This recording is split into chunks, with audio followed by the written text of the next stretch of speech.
Podis or powders are a vital part of South Indian kitchen.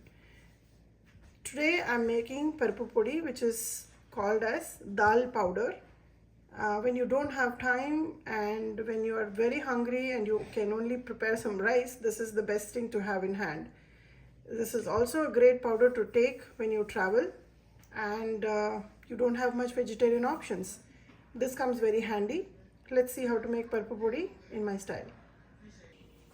3/4 cup of Toor dal, 1/4 cup of Chana dal, 10 dry red chilies and half a tablespoon of pepper. Besides this, I will need some hing, salt, and in our house I usually add a little bit of curry leaf to the powder here because usually if I just add it to the dish, the kids will throw it. So might as well roast it and add it together in the powder so they can consume it. I have my iron kadai heating up. I'm going to dry roast the dals. After that, I'll dry roast the dried red chili and the pepper, and we'll allow everything to cool down and make into a smooth powder. My iron kadai here is getting nice and hot. I'm going to add the dals together and dry roast them till they are nice and golden and has a very good aroma to it.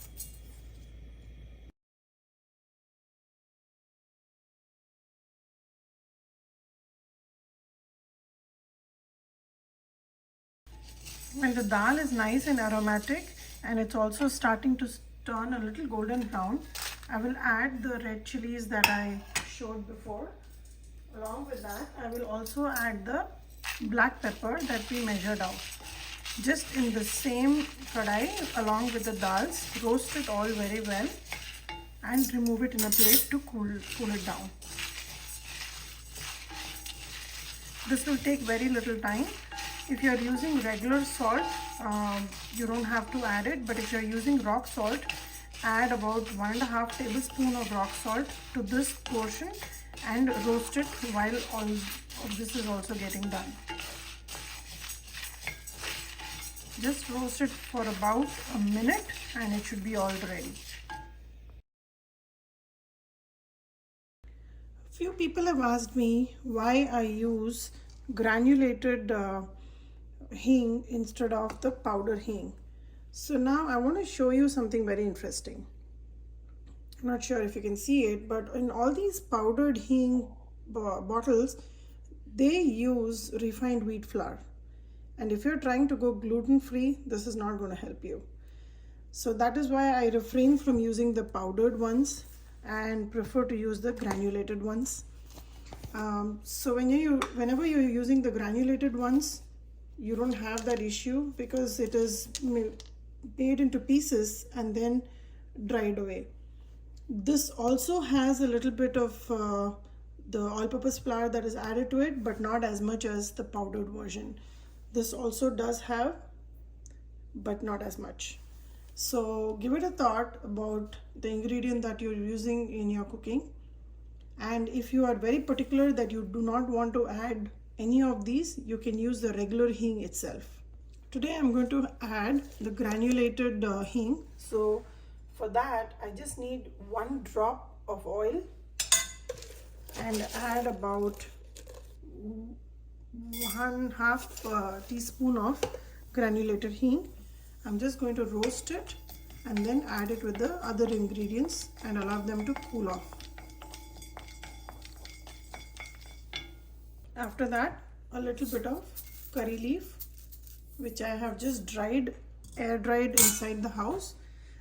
Turn off your gas and just in the heat of this kadai, the curry leaf will roast away. You don't want to burn it, just make sure that you roast it well where the leaves are nice and crunchy. I've taken out all the roasted dal, the chilies and the curry leaf. Let it all cool down, then we'll add the salt and make it into a fine powder. The dal is cooled down. Now let's make a powder out of it. Once this is about halfway done, I'm going to add 1.5 teaspoons of salt. And now I'm going to make a fine powder out of it. The texture of the powder is pretty fine. This is perfect for our taste buds. You don't want it very coarse because when you mix it with the rice, it needs to blend well. It should not stand apart. I'm going to take it out in an airtight container and store it. Store it in the airtight container and use it. The best way to have it will be with hot rice, some sesame seed oil, yes, and it tastes best with the Parrupu Podi. Parrupu Podi is the dish that is very popular in the south. There are many kinds of powders that all South Indian household make. This is one such made just with the dals. It's high in protein. It's perfect when you don't have time and you only have some rice left. Just warm up the rice, add some sesame seed oil, add about a spoon of this powder, mix it, and you have a full meal ready. Give it a try and let me know how it turned out for you.